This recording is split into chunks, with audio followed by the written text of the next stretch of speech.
Bueno, como en la entrega anterior estábamos hablando del VO2 vamos a hacer el recorderis. Es la cantidad máxima de oxígeno que el organismo puede absorber, transportar y consumir por unidad de tiempo determinado.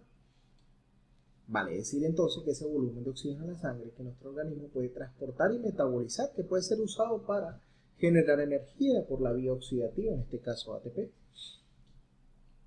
Cuanto mayor sea el consumo de oxígeno, mayor va a ser la capacidad cardiovascular, mayor va a ser el rendimiento, mayor va a ser la respuesta orgánica, no solo en el rendimiento de las pruebas de resistencia, sino en otras. Más adelante vamos a hablar a profundidad de eso, de por qué el consumo de oxígeno puede afectar la posibilidad y puede favorecer la metabolización de sustratos para generar también altas intensidades en otras zonas, en zonas incluso no oxidativas, para regenerar energía útil en zonas no oxidativas.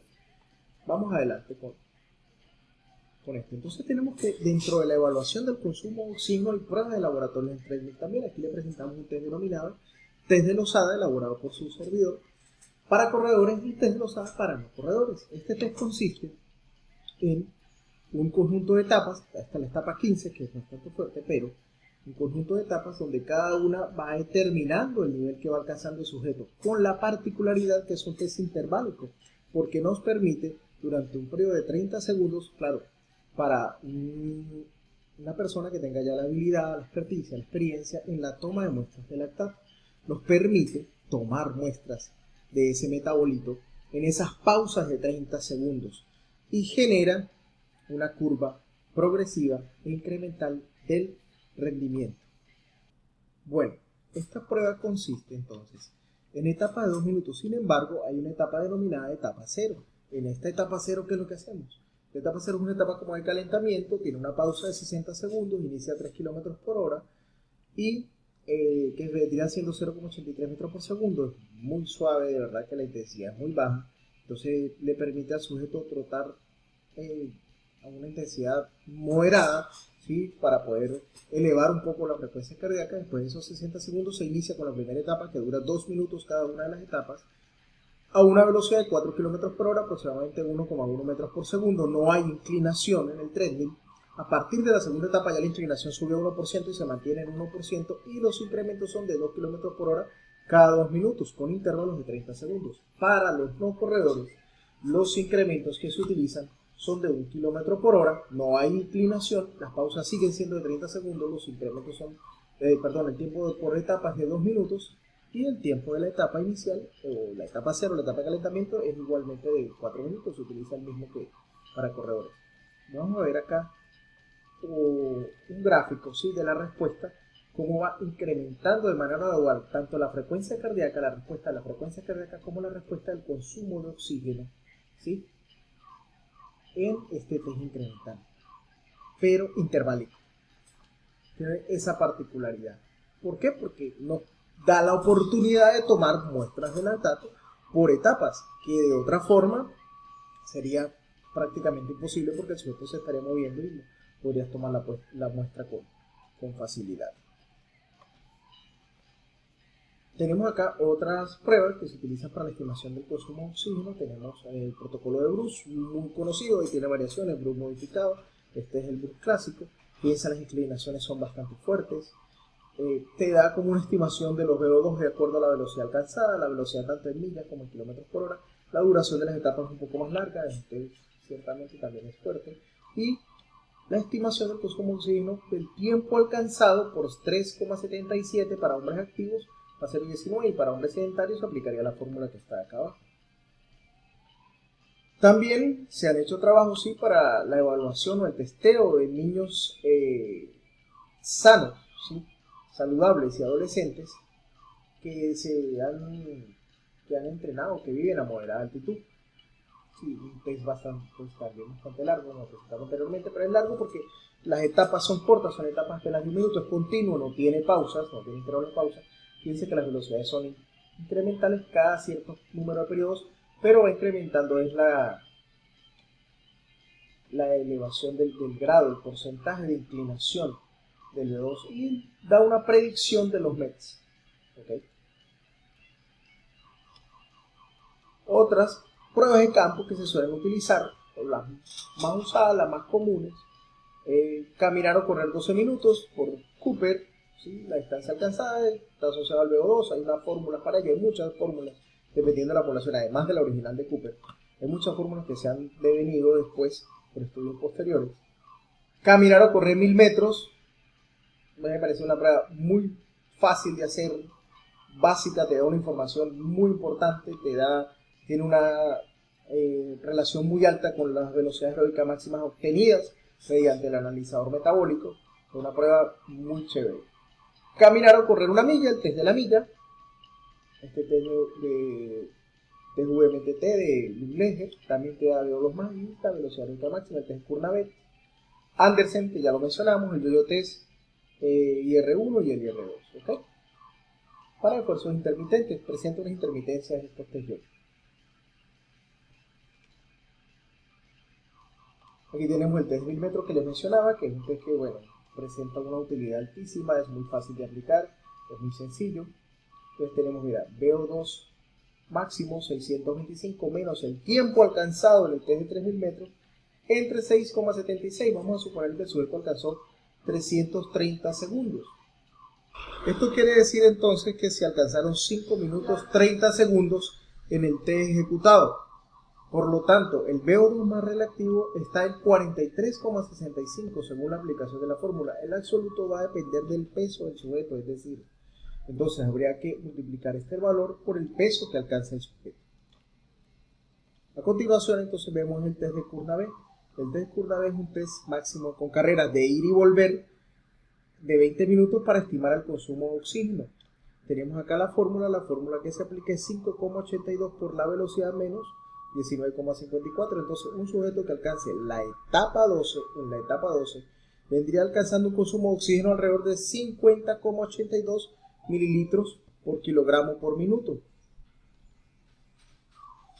De tal manera que la etapa la podemos determinar de acuerdo al tiempo alcanzado. Entonces, si el escalón 1 es este, el escalón 2, el escalón 3, el escalón 4, el escalón 5, 6, 7, 8, 9, 10, 11, 12, hasta acá tenemos el último escalón. Entonces este vendría a ser uno de los últimos escalones. El escalón 12 vendría a ser, mira, la velocidad 14 kilómetros por hora. Al que alcanzó 12 kilómetros por hora, en realidad alcanzó el escalón 8. Eso quiere decir que ha llegado al minuto 8 aproximadamente. ¿Ok? Tenemos acá este test de Kurnavet en niños, que también puede ser aplicado en niños. Se ha tenido mucha discusión al respecto si se puede o no evaluar a los niños. Claro que se puede, tomando las medidas de prevención del caso, pero sí, perfectamente. ¿Sí? Incluso se ha hecho, mire, reproducibilidad y adaptación del test de 20 metros de rutas para niños escolares, niños muy chiquitos, pero perfectamente se pueden evaluar. Acá evaluaron a niños de 4,9 años, promedio 77 niños para ser más específicos. ¿Ok? Entonces, sus resultados sugieren que este test SuperRule es perfectamente realizable, ¿sí? Para las edades de niños preescolares, que pues sí se necesitan estudios longitudinales de intervención para el uso y la acepción y de repente para el ajuste del test, pero es perfectamente utilizable para niños de esas edades. También tenemos acá el test de Andersen, ¿sí? Cómo estimar consumo de oxígeno con el test de Andersen. El test de Andersen entonces tenemos 18,38 por esta constante 0,3301 por la distancia alcanzada, ya habíamos dicho por el sexo, aquí tenemos un sujeto que alcanzó 1146 metros en carreras intermitentes de ida y vuelta en tramos de 20 metros. Este sujeto, un varón, porque tiene aquí un 0, ¿no? Varón, tiene aquí un 0, o sea, la aplicada fórmula alcanza un VO2 relativo de 56,2 mililitros por kilogramo por minuto. Acá tenemos también entonces una dama, ¿sí? Que alcanzó pero 900 metros, y al aplicar la fórmula fue una dama, ¿por qué? Porque tiene el código 1, mujeres, 1. Alcanzó 42,16 mililitros por kilogramo por minuto. Tenemos acá más adelante, entonces, ¿cómo llevarlo a VO2 absoluto? Bueno, si el sujeto pesa 40,7 kilogramos, sacamos la cuenta. Bueno, el sujeto entonces, esta dama, que alcanzó 42,16, lo dividimos entre 1000, porque son 1000 mililitros, tiene un litro, por 40,7, que es el peso, y entonces tenemos que el VO2 absoluto de ella es 1,72. Para el varón hacemos el mismo ejercicio. Este lo pueden hacer en casa. 56,2, ¿sí? Lo dividimos entre 1000 y lo multiplicamos por 34,5 kilos que pesa este sujeto. Bien. Otras formas de estimar VO2, ¿sí? Puede utilizarse también la frecuencia cardíaca. A pesar de que esta variable hemodinámica es ciertamente difícil en el sentido que puede verse afectada por múltiples factores, tenemos acá como la frecuencia cardíaca máxima del sujeto por 15,3 dividido entre la frecuencia cardíaca de recuperación alcanzada en la recuperación, puede tener una precisión de más o menos 4% si el rango del consumo de oxígeno está entre 49 y 73 mililitros por minuto por kilogramo de sujeto, que está en VO2 relativo. Entonces podría ser otra forma también de tener una estimación cercana al consumo de oxígeno real de un sujeto. Sobre todo hoy en día que pues, es fácil acceder a instrumentos que te puedan medir la frecuencia cardíaca durante el ejercicio, mientras estás corriendo, estás haciendo bicicleta, estás haciendo ejercicio en la casa o estás practicando deporte. Los pulsómetros hoy en día son de fácil acceso. ¿Qué determina entonces el rendimiento? El VO2, ¿cómo puede afectar el rendimiento? En este caso, mira cómo lo determina un ejemplo del ciclismo.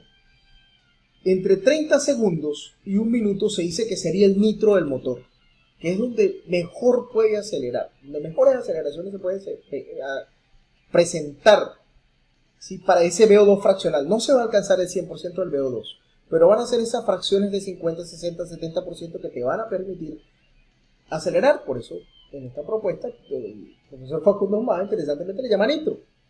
Y el VO2 máximo, que viene siendo como la cilindrada, como lo regular que maneja el motor, viene siendo alrededor de los 5 minutos o 10 minutos, depende de las condiciones del sujeto, tal vez incluso un poco más. Y la velocidad de umbral, Functional Threshold Power o velocidad de crucero, viene determinada por la combinación de ambos, pero por la estabilización de un rendimiento sobre el tiempo después del consumo máximo de oxígeno. ¿Dónde lo puedo estabilizar después?